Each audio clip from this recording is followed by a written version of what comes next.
जय जिनेंद्र, आज हम एनसीईआरटी 12th डीपीआई द्वारा जारी किया गया आदर्श प्रश्न पत्र 2022-23 के लिए को सॉल्व करेंगे।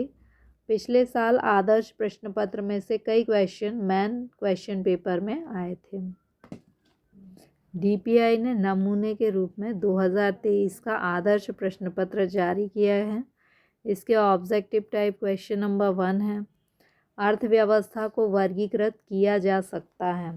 तो अर्थव्यवस्था को पूंजीवादी, मिश्रित और समाजवादी तीनों प्रकार की अर्थव्यवस्थाएं होती हैं। उपरोक्त सही आंसर है।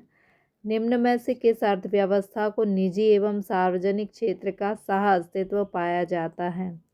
तो सह अस्तित्व यानी निजी और सार्वजनिक दोनों अर्थव्यवस्थाएं किस में मिली होती हैं? मिश्रित अर्थव्यवस्था में। जब कुल उपयोगिता अधिकतम होती है, आप इसे चित्र द्वारा देख सकते हैं कि जब कुल उपयोगिता अधिकतम होती है तब सीमांत उपयोगिता जो होती है वो यहाँ पर 0 होती है, न्यूनतम होती है। तो आंसर क्या हो जाएगा? सी। जब कुल उपयोगिता अधिकतम होती है तो सीमांत उपयोगिता न्यूनतम होती है या 0 होती है। गिफिन वस्तुओं के लिए मांग की लोच होती है। गिफिन वस्तुएं यानी घटिया किस्म की वस्तु, जैसे घी की तुलना में डालडा जो है वो गिफिन वस्तु है, घटिया किस्म की वस्तु है। इनकी कीमत लोच धनात्मक होती है, यानी डालडा की यदि कीमत बढ़ जाए तो इसकी मांग भी बढ़ जाएगी, और डालडा की कीमत यदि घट जाए तो इसकी मांग भी घट जाएगी। मांग की लोच कैसी होती है? धनात्मक।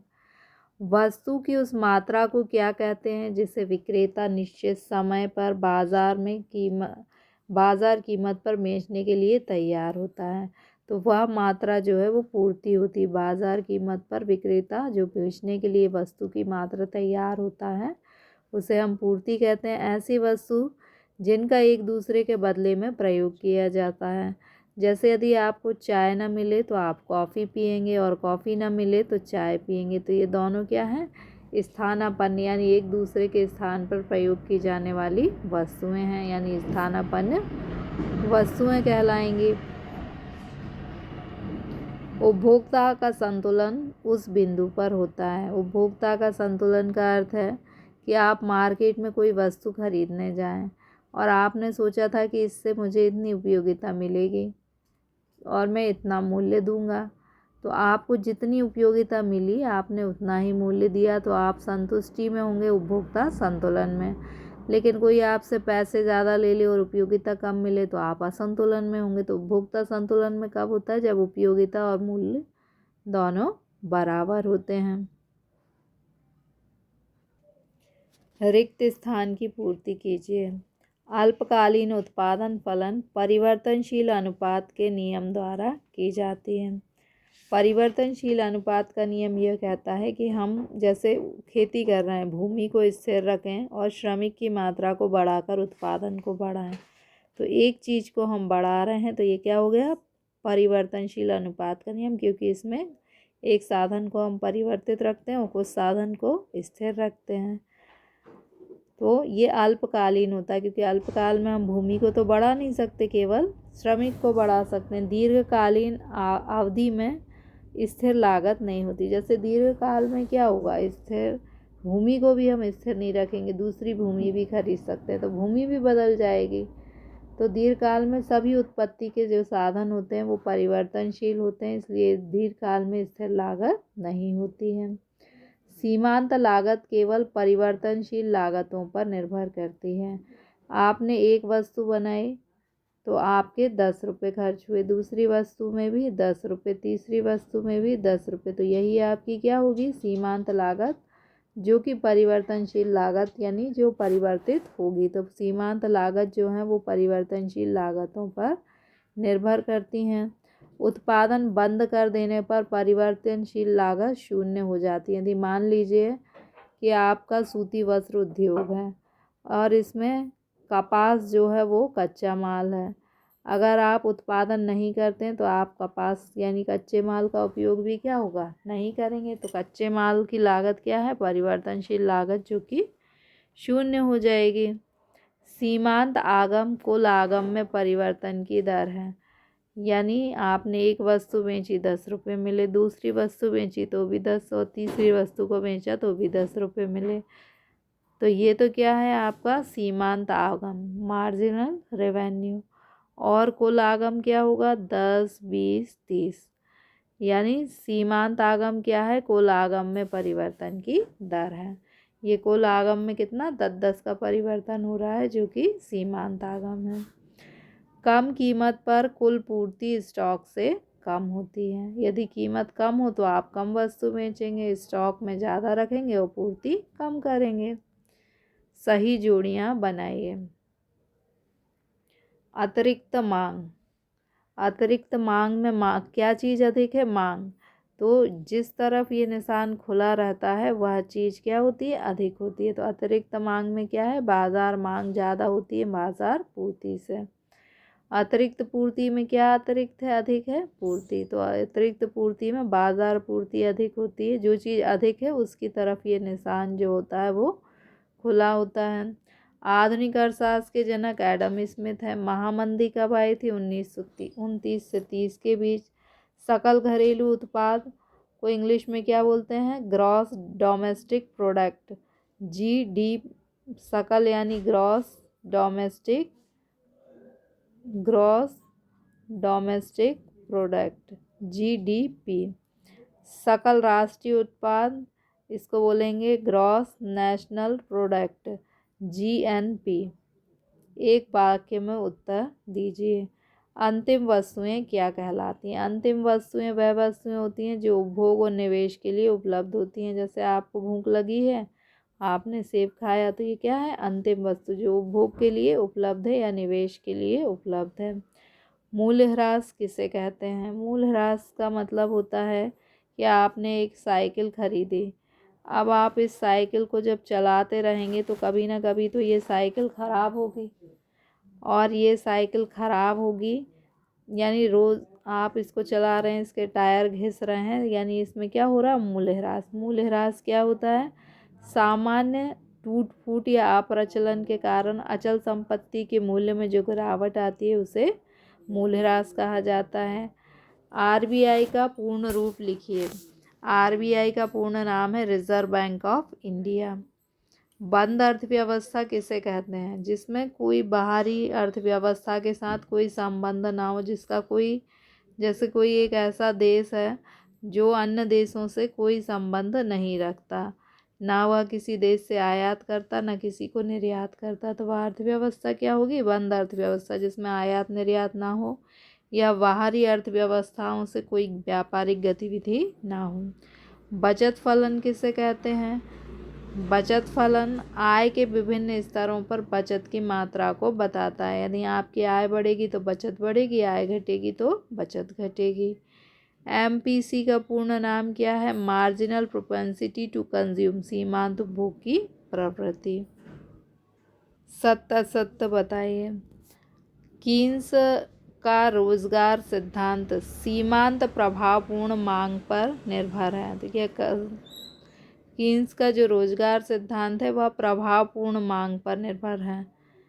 इसके बाद है पूर्ति स्वयं अपनी मांग को सृजित करती है, तो यह कथन सही है। JBC ने यह कहा। बाजार का नियम कीन्स ने दिया, यह गलत है।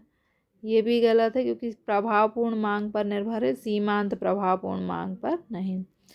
फिर विकासशील राष्ट्रों के लिए घाटे का बजट उपयोगी है, यह कीन्स ने कहा, यह सही है।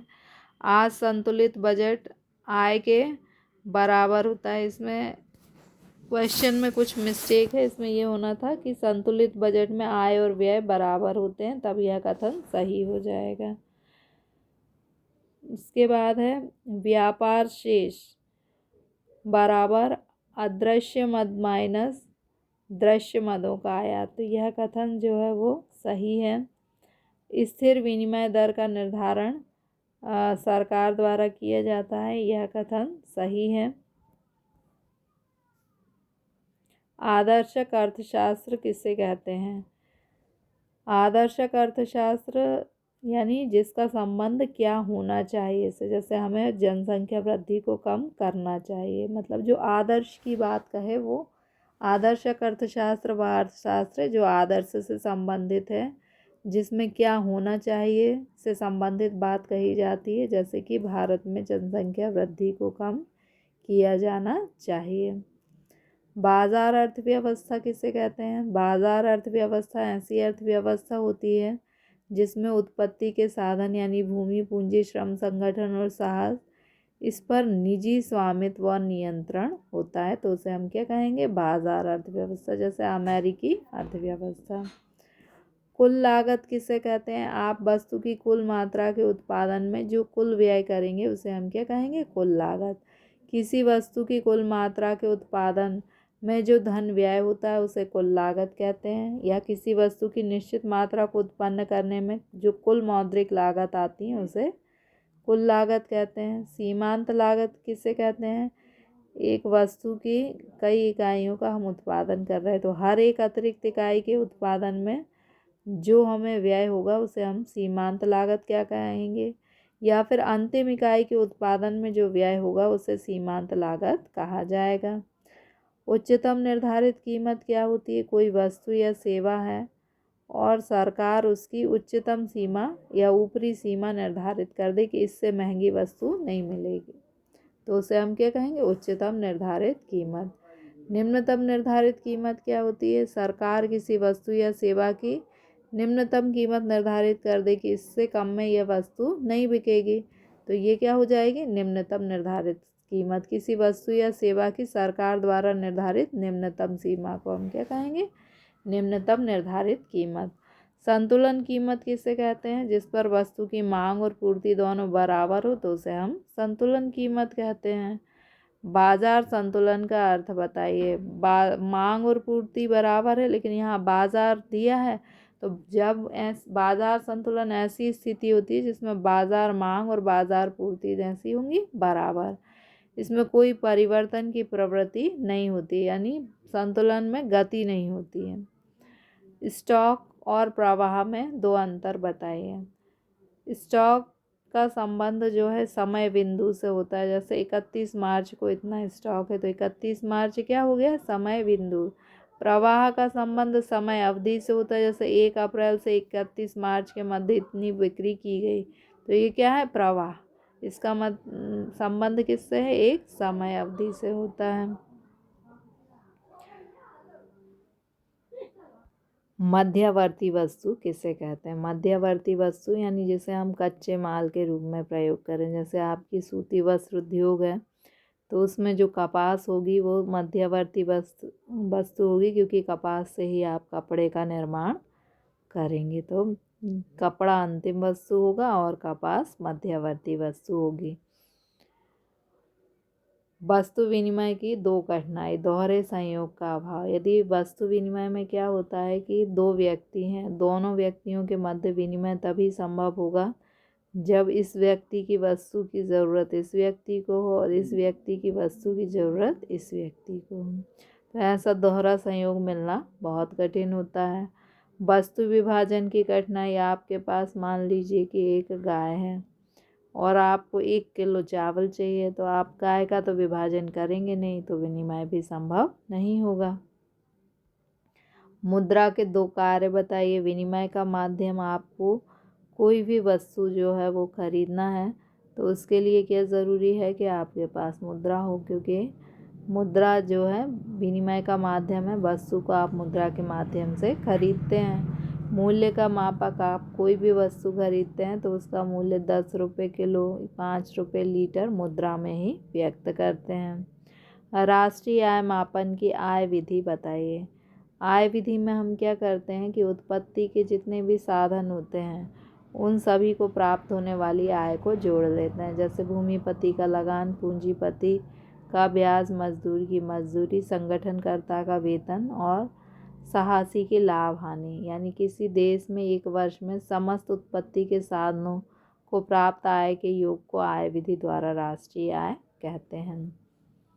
दोहरी गणना की समस्या क्या है और इसे कैसे बचा जाए।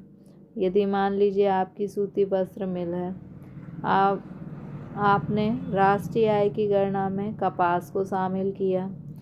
कपास से धागा बना, धागे को भी राष्ट्रीय आय में शामिल किया। धागे से कपड़ा बना, उसे भी राष्ट्रीय आय में शामिल किया। और कपड़े से शर्ट बनी, उसको भी राष्ट्रीय आय में। तो मतलब एक ही चीज़ कितनी बार राष्ट्रीय आय में शामिल हो गई, तो इसे हम क्या कहेंगे? दोहरी गणना। अब दोहरी गणना की समस्या से बचने के लिए हम क्या करेंगे? अंतिम उत्पाद यानी केवल शर्ट के मूल्य को शामिल कर लेंगे, या हर बार हुई मूल्य वृद्धि को शामिल करेंगे, तो राष्ट्रीय आय की दोहरी गणना से बचा जा सकता है। समग्र मांग किसे कहते हैं? समग्र मांग एक अर्थव्यवस्था में एक वर्ष में वस्तुओं और सेवाओं की मांगी गई मात्रा को हम क्या कहेंगे? समग्र मांग। समग्र मांग उस राशि से होती है जो उत्पादक रोजगार के निश्चित स्तर पर उत्पादित वस्तुओं की बिक्री से प्राप्त होने की आशा करते हैं। यानी आप यदि उत्पादक हैं और आपने कुछ लोगों को रोज़गार दिया है, रोज़गार के निश्चित स्तर पर जितनी वस्तुओं का उत्पादन किया है, अब आप सोचते हैं कि ये वस्तुएं जो हैं 1 लाख में बिक जाएंगी, तो ये क्या होगी? समग्र मांग। क्योंकि आप जितने में आप उनको बेचेंगे, उनकी कोई ना कोई मांग करेगा। तो समग्र मांग क्या होती है? जितनी हम बिक्री की आशा करते हैं। समग्र प्रभावपूर्ण मांग किसे कहते हैं? प्रभावपूर्ण मांग उस बिंदु पर होती है जहां समग्र मांग और समग्र पूर्ति दोनों बराबर होती हैं। आपने सोचा कि हम जो है 10 रुपये किलो में 100 लीटर वस्तु बेचेंगे और इतनी ही मांग है, तो कैसी मांग होगी? प्रभावपूर्ण मांग। मितव्ययिता विरोधाभास क्या होता है? मितव्ययिता विरोधाभास का मतलब है कि जैसे एक व्यक्ति के लिए बचत करना अच्छी बात है, लेकिन अर्थव्यवस्था में सभी लोग बचत करने लगे तो क्या होगा? तो बचत बढ़ेगी नहीं, क्योंकि सभी अपने पैसे को क्या करेंगे? बचा के रखेंगे। ना कोई उत्पादन करेगा, ना उपभोग करेगा, ना विनिमय होगा, ना वितरण, ना राजस्व। यानी कोई उपभोग ही नहीं करेगा, पैसे बचा के रखेंगे। उपभोग की प्रवृत्ति कम होने से लोगों के पास आय नहीं होगी और कुल बचत कम हो जाएगी। गुणक किसे कहते हैं? गुणक हमें यह बताता है कि यदि हम विनियोग में वृद्धि करें तो आय में कितनी वृद्धि होगी। यदि मान लीजिए आपने 100 करोड़ रुपए का विनियोग करा, एक फैक्ट्री खोली, तो उससे कई लोगों को रोज़गार मिलेगा और उन्हें आय प्राप्त होगी। और तो विनियोग में वृद्धि करने पर आय में कितनी वृद्धि होगी, या विनियोग में परिवर्तन करने पर आय में कितना परिवर्तन होगा, यह हमें विनियोग गुणक बताता है। विनियोग में होने वाले परिवर्तन के परिणाम स्वरूप आय में होने वाले परिवर्तन को विनियोग गुणक बताता है। उपभोग फलन क्या बताता है? उपभोग फलन आय और उपभोग के बीच संबंध को बताता है। यह बताता है कि आय में वृद्धि होने पर उपभोग में भी वृद्धि होगी। उपभोग फलन का फॉर्मूला है C=F(y), यानी उपभोग फलन है y का, आय का फलन है। न्यून मांग के कारण बताइए। न्यून मांग यानी मांग कम क्यों होती है? जब सरकार व्यय में कमी कर देती है तो मांग कम हो जाती है। सरकार कम कर ले और व्यय कर तो लोगों से ज़्यादा ले और व्यय कम करे, यानी जनता का पैसा सरकार के पास चला गया, जनता के पास पैसा कम होगा तो मांग कम होगी। भुगतान शेष का घाटा। भुगतान शेष का घाटा कब होता है? कि जब आप दूसरे देशों जब भी भुगतान शेष का घाटा होता है तो न्यून मांग की स्थिति उत्पन्न हो जाती है। मांग का नियम कीमत और मांग में विपरीत संबंध को बताता है। यानी मान लीजिए वस्तु 1 रुपये किलो मिले तो आप ज़्यादा वस्तु खरीदेंगे, वस्तु 5 रुपये किलो मिलेगी तो आप कम वस्तु खरीदेंगे। यानी कीमत में वृद्धि होने पर मांग कम होती है और मूल्य में कमी होने पर मांग बढ़ जाती है। यानी मांग का नियम मूल्य या कीमत और मांग के बीच विपरीत संबंध को बताता है। ये मांग वक्र जो है वो बाएं से दाएं नीचे की ओर जाता है, जो कीमत और मांग के बीच विपरीत संबंध को बताता है। 3 नंबर का है, इसलिए इसमें ज़्यादा नहीं लिखना है। चाहे तो आप टेबल ना भी बनाएं, केवल अर्थ और चित्र लिख सकते हैं। कुल उपयोगिता किससे कहते हैं, इसका सूत्र लिखिए। आप किसी वस्तु की जितनी इकाइयों का उपयोग करेंगे उन सभी इकाइयों से जो भी उपयोगिता प्राप्त होगी उसके योग को हम कुल उपयोगिता कहेंगे। जब कोई उपभोक्ता किसी वस्तु की एक से अधिक इकाइयों का उपभोग करता है तो सभी इकाइयों से प्राप्त उपयोगिता का योग कुल उपयोगिता कहलाता है। कुल उपयोगिता U1 यानी पहली इकाई, MU2 दूसरी इकाई की सीमांत उपयोगिता, MU3 तीसरी इकाई की सीमांत उपयोगिता, यदि सभी इकाइयों की सीमांत उपयोगिता का हम योग कर दें तो हमें TU यानी कुल उपयोगिता प्राप्त हो जाएगी। अनादिमान वक्रों की विशेषताएं। अनादिमान वक्र बाएं से दाएं नीचे की ओर ढाल वाला होता है, क्योंकि अनादिमान वक्र में हम मान लीजिए केवल दो वस्तुओं का उपभोग कर सकते हैं। हम समोसा और कचौड़ी का उपभोग कर रहे हैं, तो यदि हम एक वस्तु के उपभोग को बढ़ाएंगे तो हमें दूसरी वस्तु के उपभोग को कम करना होगा। इसलिए अनादिमान वक्र बाएं से दाएं नीचे की ओर ढाल वाला होता है। ऊंचा अनादिमान वक्र अधिक स्तर की संतुष्टि को प्रकट करता है। ये एक अनादिमान वक्र है, ये दूसरा। तो ये जो ऊंचा वाला अनादिमान वक्र है इसकी संतुष्टि अधिक होगी और इसकी संतुष्टि कम होगी।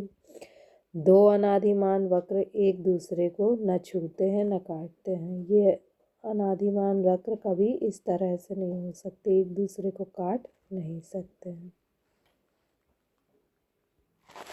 सबसे पहले हम बजट रेखा या बजट लाइन को देखेंगे।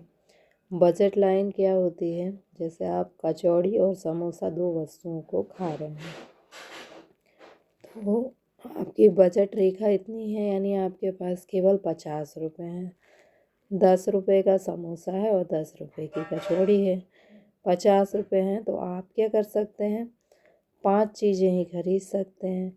या तो आप मान लीजिए आपके पास 60 रुपये हैं तो आप 3 समोसा और 3 कचौड़ी खरीदेंगे तो आपके 60 रुपये खर्च हो जाएंगे। ये आपकी बजट रेखा है। आप यदि समोसा बढ़ाते हैं तो कचौड़ी को आपको कम करना होगा, कचौड़ी बढ़ाएंगे तो समोसा को कम करना होगा, क्योंकि आप इस बजट रेखा के अंदर ही वस्तुओं को खरीद सकते हैं।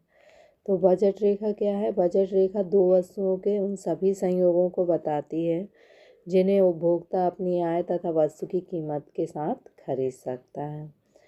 अब बजट सेट क्या होते हैं, मान लीजिए आपकी आय बढ़ जाए तो अब आप ज़्यादा वस्तुएं खरीद सकते हैं, आप ऊंचे बजट सेट पर पहुंच जाएंगे। आपकी आय घट जाए तो आप नीचे बजट रेखा पर पहुंच जाएंगे। तो इन बजट रेखाओं के समूहों को हम क्या कहते हैं, बजट सेट। परिभाषा बस एक सी ही है, समूह का अंतर है। पहले वाले उसमें आपको समूह शब्द का यूज़ नहीं करना है बजट रेखा में, और बजट सेट में समूह शब्द का उपयोग करना है। बजट सेट दो वस्तुओं के संयोगों के उन सभी समूहों को बताती है जिन्हें उपभोक्ता अपनी दी गई, यहाँ पर आय आएगा, है की जगह क्या आएगा, दी गई आय तथा वस्तु की कीमत के साथ खरीद सकता है। पूर्ण प्रतियोगिता बाजार की विशेषताएं। पूर्ण प्रतियोगिता बाजार की पहली विशेषता है क्रेता विक्रेता की संख्या अधिक। यह एक ऐसा बाजार होता है जिसमें बहुत अधिक मात्रा में क्रेता और विक्रेता होते हैं। कोई भी एक क्रेता या विक्रेता मूल्य को प्रभावित करने की स्थिति में नहीं होता, क्योंकि कोई एक कीमत को बढ़ा दे तो उसका कोई प्रभाव नहीं पड़ेगा, क्योंकि क्रेता विक्रेता की संख्या, मान लीजिए कि आप एक विक्रेता कहता है कि मैं टमाटर कम रेट में बेचूंगा, क्योंकि इतने सारे क्रेता विक्रेता हैं कि बाकी को पता नहीं होगा, तो वो मूल्य के प्रभावित करने की स्थिति में नहीं होंगे। वस्तुओं का एक रूप होना, यानी जो वस्तुएं पूर्ण प्रतियोगिता बाजार में बेची जाएंगी वे बिल्कुल एक जैसी होंगी, रंग रूप आकार सभी में कोई भी अंतर नहीं होगा। फर्मों का स्वतंत्र प्रवेश एवं बहिर्गमन। पूर्ण प्रतियोगिता बाजार में यदि बहुत अधिक फर्में होती हैं, यदि किसी फर्म को हानि होती है तो वो बाज़ार को छोड़कर जा सकती है, और फर्मों को लाभ को देखकर कोई नई फर्म बाज़ार में प्रवेश भी कर सकती है। किसी प्रकार की कोई बाधा नहीं होती है। पूर्ति के नियम की सचित्र व्याख्या कीजिए। पूर्ति का नियम क्या बताता है कि अन्य बातें यदि समान रहें तो वस्तु की पूर्ति और मात्रा के बीच धनात्मक संबंध बताता है। कैसे बताता है? मान लीजिए कि आप एक बेचने वाले हैं और आप जिस वस्तु को बेच रहे हैं उसकी कीमत बढ़ जाए तो आप क्या करेंगे? उसकी अधिक मात्राएं बेचेंगे, यानी कीमत बढ़ी तो पूर्ति बढ़ गई। अगर मान लीजिए कीमत घट जाए तो आप क्या करेंगे? थोड़ा सा सामान अंदर ले जाके स्टॉक में रख देंगे, केवल कम वस्तुएं बेचेंगे, यानी पूर्ति क्या हो गई? घट गई। यानी कीमत और पूर्ति में धनात्मक संबंध होता है। कीमत बढ़ने पर पूर्ति बढ़ जाती है, कीमत घटने पर पूर्ति घट जाती है। केंद्रीय बैंक के प्रमुख कार्य समझाइए। केंद्रीय बैंक का पहला कार्य है नोट का निर्गमन। केंद्रीय बैंक 2 रुपये से 2000 तक के नोट जारी करता है। इसके लिए न्यूनतम कोष पद्धति का उपयोग करता है, मतलब न्यूनतम कोष रख के कितनी भी मात्रा में नोटों को निर्गमित कर सकता है। साख का नियम, यानी ऋण कितना दिया जाएगा अर्थव्यवस्था में, कम या ज़्यादा, इसका नियमन केंद्रीय बैंक करता है। इसके लिए वह बैंक दर, खुले बाजार की क्रियाएं, नकद कोषानुपात आदि, नैतिक दबाव आदि का प्रयोग करता है। फिर सरकारी बैंकर, केवल 3 ही लिखना है आपको। सरकारी बैंकर यानी रिजर्व बैंक सरकार की ओर से धन स्वीकार करता है और सरकार की ओर से भुगतान भी करता है। व्यापारिक बैंकों के कार्यों का वर्णन कीजिए। व्यापारिक बैंकों का पहला कार्य है जमाएं स्वीकार करना। तो आप पैसा लेके जाते हैं तो व्यापारिक बैंक जमा के रूप में उसे स्वीकार करता है। इसके लिए कई प्रकार के खाते खोल सकता है। छोटी छोटी जमाओं के लिए बचत खाता, लंबे समय के लिए जमा करने के लिए सावधि जमा खाता, व्यापारियों के लिए चालू खाता, बहुत छोटी जमाएं, प्रति माह पैसे जमा करना हो तो आवर्ती जमा खाता, और निर्धन लोगों के लिए प्रधानमंत्री जनधन खाता। तो इन खातों के माध्यम से व्यापारिक बैंकें जनता की जमा को स्वीकार करती हैं। दूसरा है ऋण प्रदान करना। व्यापारिक बैंकें ग्राहक को मांगने पर ऋण देती हैं। इसके लिए ऋण कई प्रकार के खाते खोले जाते हैं, जैसे ऋण अग्रिम, नगद, साख, अधिविकर्ष। व्यापारी जितने पैसे जमा करते हैं उससे ज़्यादा धन निकाल सकते हैं, इसको अधिविकर्ष खाता कहते हैं। विनिमय बिलों की कटौती, अर्थात यदि आपने किसी से बिल लिया है और निर्धारित अवधि के पहले आपको धन की ज़रूरत है तो आप व्यापारिक बैंक से विनिमय बिलों की कटौती करा सकते हैं। तीसरा है अभिकर्ता संबंधी कार्य, यानी जो कार्य ग्राहक को यानी आपको करना चाहिए, आप अपनी ओर से बैंक से कराते हैं तो उन्हें अभिकर्ता संबंधी कार्य कहते हैं। इसमें 2-3 ही लिखना है आपको। चेक, बिल आप बैंक में जमा कर देते हैं, बैंक उनका पैसा इकट्ठा करके आपके खाते में जमा कर देती है। आप चेक, बिल किसी को देते हैं, बैंक आपकी ओर से भुगतान कर देती है। आपकी ओर से किसी भी ग्राहक को कोई भुगतान करना या भुगतान प्राप्त करना, तो आप 4 ही इसमें लिखिए। तो आपके 3 हो गए व्यापारिक बैंकों के कार्य: जमा स्वीकार करना, ऋण प्रदान करना, और नंबर 3 अभिकर्ता संबंधी कार्य। 3 नंबर का क्वेश्चन है तो आपको 3 ही लिखना है। स्थानापन्न वस्तु किसे कहते हैं? स्थानापन्न वस्तु ऐसी वस्तुएं होती हैं जिनका एक दूसरे के बदले में प्रयोग किया जा सकता है। जैसे कि यदि आपको चाय पीने ना मिले तो आप कॉफ़ी पियेंगे और कॉफ़ी पीने ना मिले तो चाय पियेंगे, तो ये दोनों क्या हो गए? एक दूसरे के स्थानापन्न। गुड़, शक्कर, मैंगो जूस, ऑरेंज जूस, ये क्या है? स्थानापन्न है, मतलब जिनका एक दूसरे के स्थान पर एक ही उद्देश्य से प्रयोग किया जाता है वे स्थानापन्न वस्तु कहलाती हैं।